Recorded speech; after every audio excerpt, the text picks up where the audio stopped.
In this video, we are going to talk about bacteriophage. Now, bacteriophage or simply phage is a virus that infects bacterium. Now, since we are talking about virus, so let us have some introduction about the virus and then we'll begin with the bacteriophage. Now, viruses, they are extremely small particles. They are infectious particles. They are very small, rather extremely small, and they are not visible through the light microscope or the compound microscope that we use in our laboratories. So if we want to view these viruses, we need to have electron microscope. And there is no other way we can see the viruses. Okay. Now viruses, when we talk about the structure of viruses, the viruses have a genetic material which we call genome. It is typically of only one type. Only one type means either DNA or RNA. It doesn't have both. Okay. So the genome, it consists of only one type of nucleic acid, either it is DNA or it is RNA. But certainly it could have several copies of DNA or molecules of DNA or RNA, but it has only one type of genetic material. Now this genetic material, it is protected by a coating which is made up of proteins and it is called capsid, right? This capsid, it is made up of protein. Sometimes it may have carbohydrate or some lipid molecules also, which is very complex certainly. So these viruses, they have genetic material encapsulated or it is covered by protein coat which is called capsid. Okay. Now see, when we are talking about viruses, we are talking only about two things, genetic material and the protein coat. We have not mentioned anything about the cell. And we have read in our previous classes that a cell is required for transcription and translation. That is, if the proteins have to be made, there has to be a cell. That is, cellular machinery is a must to make proteins. But in case of viruses, we are talking about genetic material, we are talking about proteins, but we don't know where they are made because it needs to have a cell and we are not talking about the cell. Why we are not talking about the cell? Because the viruses don't have cell of their own. Viruses are devoid of the cell. Okay, so therefore we are not talking about the cell. Now if they have to make copy of themselves, if they have to make DNA of themselves, or they have to make proteins of themselves, they need to have a cellular machinery, and this machinery is being provided by the host cell, right? So viruses, they do not have cell of their own, and therefore they cannot replicate when outside the living host cell. Now when we say when outside the living host cell they cannot replicate, it means that viruses are intracellular obligate parasites. Intracellular, intra means inside the cell and obligate means compulsion. That means viruses cannot survive outside the living cell. Okay, so viruses do not have cell of their own. They cannot replicate when outside the living host cell. Why? Because viruses are intracellular obligate parasites, which means they cannot produce their own progenies or they cannot express their gene, they cannot form proteins without the help of a host cell. What does it mean? It means that survival of viruses is completely dependent on the continued existence of living host cell. Now, why we say continued existence of living host cell? Because they cannot survive without living host cell. They live inside the host cell. They replicate inside the host cell. Okay, and therefore we say the survival of viruses is totally dependent on the continued existence of their host cell. And once they infect the host cell, which could be bacteria, which could be plant, which could be animal cell, Now once they have already infected, once they have gotten into the cell of the host, what do? They hijack the whole of the machinery of the cell and they start making their own copies. The viral DNA, the viral proteins, etc. So the survival of viruses is totally dependent on the continued existence of a host, their host cell, because after the infection, the viral genome, it switches the entire active host metabolism. Entire means complete for the synthesis of viral component. And obviously without living host cell, it is not possible. And therefore their survival is dependent on continued existence of the host cell, right? Now coming to the bacteriophage, typically which is the topic we are going to discuss today. The bacteriophages, they are the viruses that infect bacterium or bacterial cell, and they hijack whole of the cellular machinery to make copy of themselves. Now they are referred to as bacteriophages, or we can say simply phages, right? Bacteriophages, they are tadpole-like. Now in this case, we are talking about the shape of the virus, right? It looks like as if a tadpole is being placed. So it is a tadpole-like, and the nucleic acid is DNA. Now they may be classified as T2 phage or T4 phage or T6 bacteriophage, T7 phage, like that. Okay. Now in this case, we see a picture of a structure of bacteriophage T2, that is T2 phage. Now in this figure, we can see the virus has a head which contains the genetic material, in this case DNA, of course. Now this head is connected with the tail. This is the tail region. The head is connected with the tail with the collar, with the help of a collar or say neck. So head, then neck, and then tail. Now at the end of the tail, we see a plate, which is called the base plate. Now to the base plate, there are some tentacles or say fibers attached. Okay. What these fibers do? Whenever the virus has to infect a bacterium, it has to attach to the surface of bacterium, right? So these tail fibers, they help in the attachment of virus to the bacterial cell, right? And generally they are 6 in numbers, generally. Okay. So this is head. It is having DNA as a genetic material. It is having a small neck, which is also called collar. Then this collar is attached to the tail, and the end of tail has a small plate. To the plate are attached the tentacles or tail fibers, right?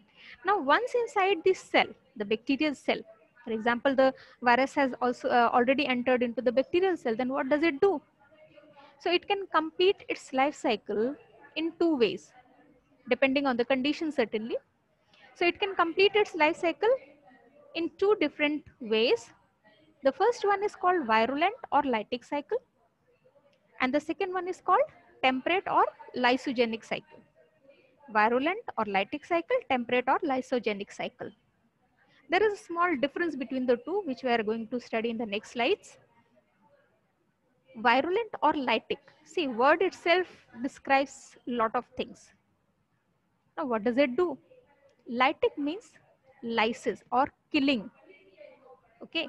Now, we know that when the virus has already infected a bacterium, if something has to be killed is a bacterial cell. Okay. So, in the first case, the end result is hijacking the whole cell, and finally once they are ready to come out, the cell gets lysed, the bacterial cell gets killed. Okay. The second one is temperate or lysogenic cycle, which we'll be discussing in a short while from now. Let us first talk about the lytic cycle, virulent or lytic cycle.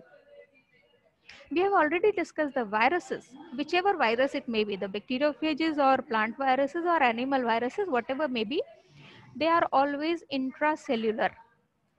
Okay, that is, They are obligate parasite, but they are intracellular obligate parasites. Bacteriophages are no exceptions. So in this case also, the virus bacteriophage, it is intracellular, it multiplies intracellularly. Okay, so in virulent cycle or lytic cycle, the intracellular multiplication of the phage, it ends in the lysis of the host bacterium. That is, the bacterial cell gets killed. And what happens the end result? The progeny virons are released. Okay, so the replication of virulent phage, it takes place in some stages. Now what are those stages? Let us see one by one. Adsorption or attachment, we'll be discussing about it in the next slide. The second one is penetration, because once it is on the surface it is not going to replicate, it has to go inside the cell. So second stage is penetration. And what is getting penetrated, we'll be discussing now. The third one is once inside the bacterial cell, only getting inside is not going to work out. So it has to make its own copies. It has to make its DNA, it has to make its proteins. So it has to make its copies, right? So synthesis of phage component. Now when we say copies, it means DNA and protein, which make up the whole bacteriophage. Now once they are formed, they have to be assembled, because the DNA is formed separately and proteins are formed separately. So they have to be assembled properly to make it a virulent phage particle, right? So assembly and maturation of the phage component, and once they are matured, they need to come out of the bacterial cell. So this will result in the lysis of the bacterial cell, right, with the release of progeny phage particle. So the first one is adsorption or attachment. So what happens is, the virus, with the help of its tentacles which are attached to the tail, it attaches to the surface of susceptible bacterium. And this infection of bacterium by naked phage nuclei. Why naked phage nuclei? Because what happens is, when it has to penetrate into the bacterial cell, the virus leave behind it capsid, and only the DNA is entered into the bacterial cell, and therefore it is called naked phage nucleic acid, and this is known as transfection. Then penetration, of course, the DNA is injected into the bacterial cell through the hollow core. Hollow core, that is the neck region. The neck is hollow from the in the center. Okay, so through that that hollow neck, the DNA moves into the bacterial cell. Then synthesis of phage components, because once inside the cell, they need to work out, right? They have to make their own copies. So they start synthesizing its own copies, and see the first sentence, the synthesis of bacterial protein, DNA, RNA, it ceases. That is, the cell, the bacterial cell is completely under control of viral DNA or the phage particle. So the bacteria does not make any of its own proteins and DNA, but the whole cell of bacterium is now being hijacked by the viral particle, and this viral DNA, it starts making its own copies. It makes early protein which plugs the hole that is being created when it is inserted into the bacterial cell, and then it disintegrates the bacterial DNA. Now once the bacterial DNA is disintegrated, certainly it is not going to make its own proteins and other components. It's not going to transcript, or it's not going to do transcription or translation of its own. Now what happens is, the whole cellular machinery is being used by the viral DNA to make its own DNA and make its own proteins. So synthesis of bacterial protein, DNA and RNA ceases. On the other hand, phage DNA, head protein and tail protein, they are synthesized separately. Mind it, separately in the bacterial cell. Now once they are formed separately, they need to be assembled. So assembly takes place and they mature properly. They they become completely virulent phage particles now, and now the time to leave. So the release of phage typically takes place by the lysis of bacterial cell. The cell gets disintegrated with the help of lysozymes, which is formed in the tail region, which is assembled in the tail region of the virus, bacteriophage. and that helps in the release of phage particles by the lysis of bacterial cell. Therefore, the release of phage typically takes place by lysis of bacterial cell, and mature daughter phage particles, they come out. They are released from the bacterial cell. So we can see here in this figure all the 5 stages that we have discussed earlier. The first one is attachment. So we can see here the bacteriophage is attached to the surface of bacteria. We can see the host DNA as well as we can see the bacterial viral DNA inside the head of the bacteriophage. In the second one, we can see now the head is empty. Why? Because the DNA is already inserted into the bacterial cell. Still we see the bacterial DNA. Now once this is inside, this DNA, viral DNA is inside the bacterial cell, what happens is it hijacks the whole machinery, it takes over the whole machinery of the bacterial cell, and the bacterial DNA gets disintegrated. So when biosynthesis of phage DNA takes place, we don't see any bacterial DNA working here, right? So that means the whole of the bacterial cell is now under the control of viral or phage components. So it makes its own copies, it assembles and matures, and finally it gets released with the lysis of bacterial cell. Okay, so this is what happens. In lysogenic, what happens is there is a slight difference, and that difference is in temperate phage, the virus enters into association with the host cell. The temperate phages, they enter into an association. What kind of association? That is, the viral DNA, it gets integrated or attached to the bacterial DNA. What does it mean? It means that whenever the bacterial cell is replicating, it is also replicating the viral DNA. It is also making copies of viral DNA. So during favorable condition, the virus, it doesn't directly kill the bacterial cell, but it goes along with it.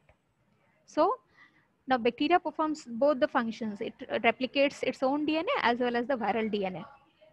Okay. So this is temperate or lysogenic cycle. That means virus gives bacterial cells some time to survive in a way, because it directly doesn't result in the lysis of bacterial cell, right? So the temperate phage, it enters into the enters into an association with the host cell, and there is no death. When we say no death, that means immediate death is not there of the host cell. So bacterial cell survives for some time. Now once inside the host cell, the the temperate phage nucleic acid, it becomes integrated with the bacterial genome, as I talked to you earlier. Okay. And this integrated phage nucleic acid, it is called prophage. That means now the bacteria carries 2 DNA, the bacterial DNA as well as the prophage, which is the nucleic acid which got inserted by the viral particle into the bacterial cell. Okay. So what happens is whenever the bacterial cell replicates, it also makes copy of prophage or viral DNA. And the prophage, it behaves like a segment of host chromosome and therefore replicates along with it, obviously. And this process or this phenomena is called lysogeny, and hence the name lysogenic cycle. Okay. Now this prophage, because prophage is a foreign DNA, okay, which is integrated into the bacterial DNA. So obviously it confers some new properties to the bacterial cell.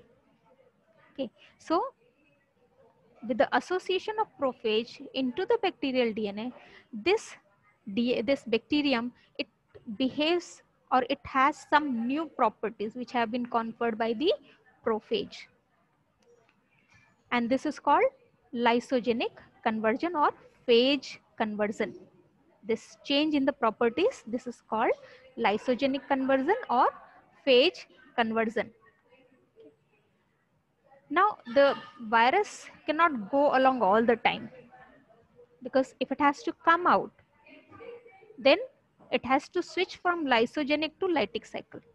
Okay, because once it is inside the bacterial cell, and if it remains inside the bacterial cell, it cannot attack the or infect the other bacterial cell. So if it has to do so, it has to come out of the bacterial cell. So under unfavorable or stressful condition, this phage DNA, or what we call the prophage, it comes out of the bacterial DNA by the process called induction. The phage cycle is inducted, and they switch on to the lytic cycle. They start making their own copies by hijacking whole of the bacterial cell machinery. They disintegrate the bacterial DNA, and once they have made 100, 200 copies of themselves, they kill the bacterial cell and they come out of it. So for the release of phage particles, the virus switches on to the lytic cycle in a process called induction, which results in the lysis of bacterial cell and release of progeny virons. Now in this process, when it is coming out of the bacterial cell DNA, sometimes it may leave some of its DNA's part with the bacterium, or it may take some of the bacterial DNA along with it. So what happens then?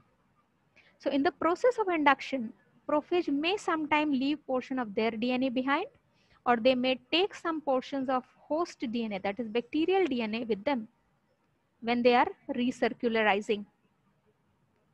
Now if they do so, and when they come out of the bacterial cell and they infect some other new host cell, they may transport bacterial gene from one strain to another in the process, and this process is known as transduction, because once they are out of the bacterial cell, they are completely virulent and they can certainly attack the other bacteriums. And since they have carried some of its own DNA and some of the part of bacterial DNA, so when they infect some other bacterial cell, they carry that DNA along with, and this is called transduction. Because if they then infect a new host, they may transport bacterial genes which they have taken along with their own DNA from one strain to another, and this process is known as transduction.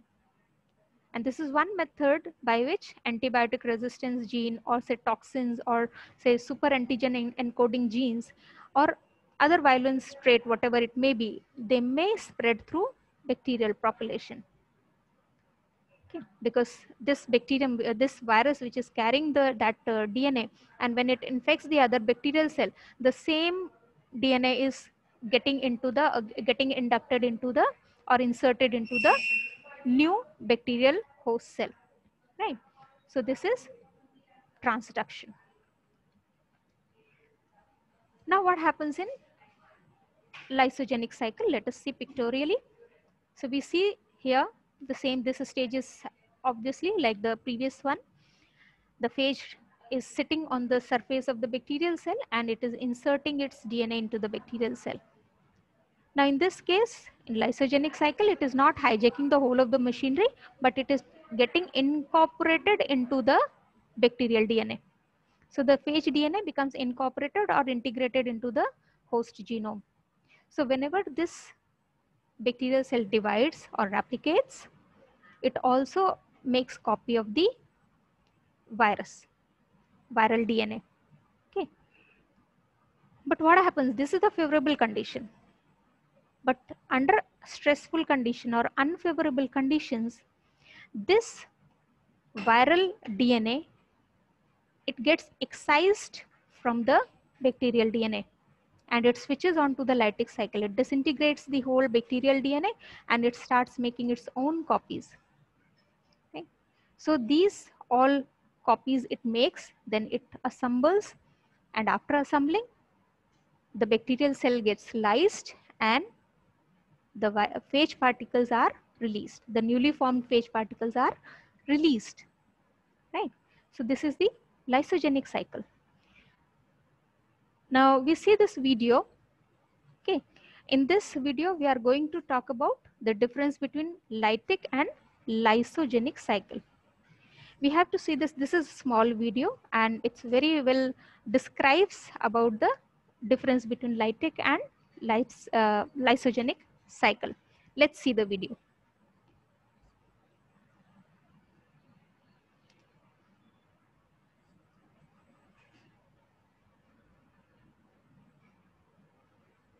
So this is the bacterium. It is sitting on the surface of the, sorry, this is the virus sitting on the surface of bacterium. It has its DNA inside the head. This is the tail and these are the tentacles or fibers, tail fibers. Okay. Now the DNA is inserted into the bacterial cell. The viral DNA, it has gotten into the bacterial cell. Now, so two DNAs, bacterial DNA and viral DNA. So what happens next is, so the bacterial DNA, the host DNA is disintegrated. It is destroyed. And now the bacterial cell has only viral DNA.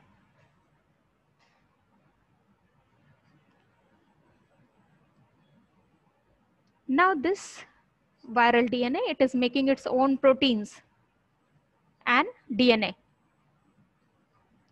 And you can see here, so this is viral DNA, viral protein, and now they are assembling. And once completely mature, they come out of the bacterial cell with the lysis of bacterial cell. So this is lytic cycle. Okay.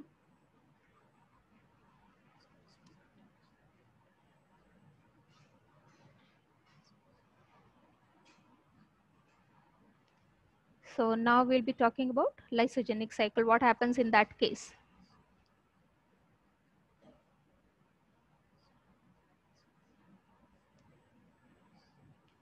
So this is the first stage. We have already seen that it is same for the both cycle.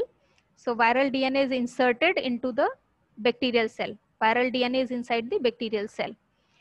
And this DNA is integrated into the bacterial DNA or host DNA.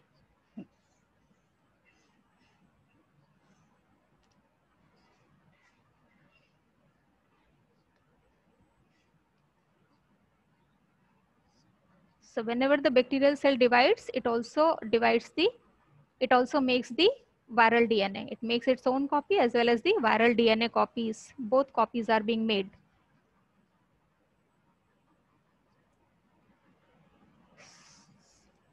So the bacterial DNA, it also makes copies of the phage or prophage.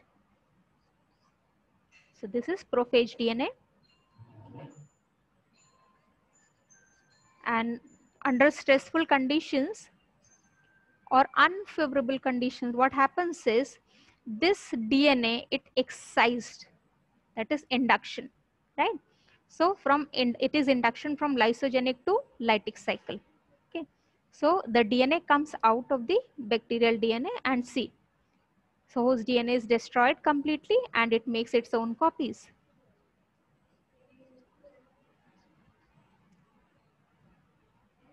So this is the lysogenic cycle.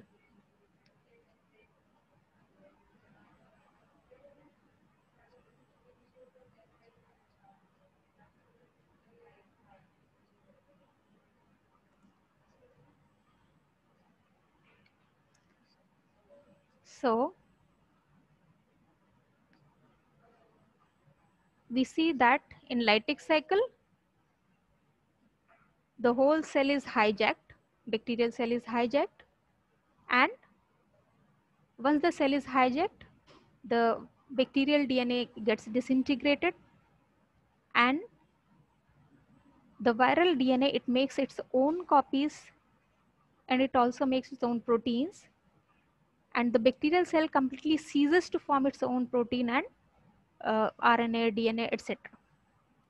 Whereas in case of lysogenic cycle, the viral DNA gets incorporated into the bacterial DNA, and whenever the bacteria replicates or it makes its own copies, it also makes copies of the prophage. Now this happens under favorable condition, but when the bacterial cell faces unfavorable conditions, In that case, induction takes place from lysogenic cycle to lytic cycle, and the prophage comes out of the bacterial DNA. It starts forming its own copy by hijacking the bacterial cell machinery. It disintegrates the bacterial DNA, as we had seen in the lytic cycle. As a result, we see that whole of the bacterial cell machinery, it ceases to make its own DNA, RNA, and protein.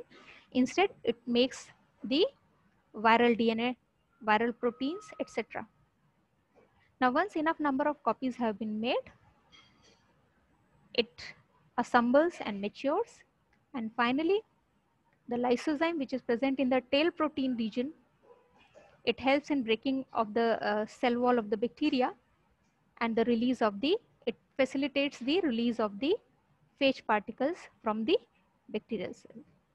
So this is about the life cycle of bacteriophage that we were to discuss, which we discussed today. So thank you very much. So with this,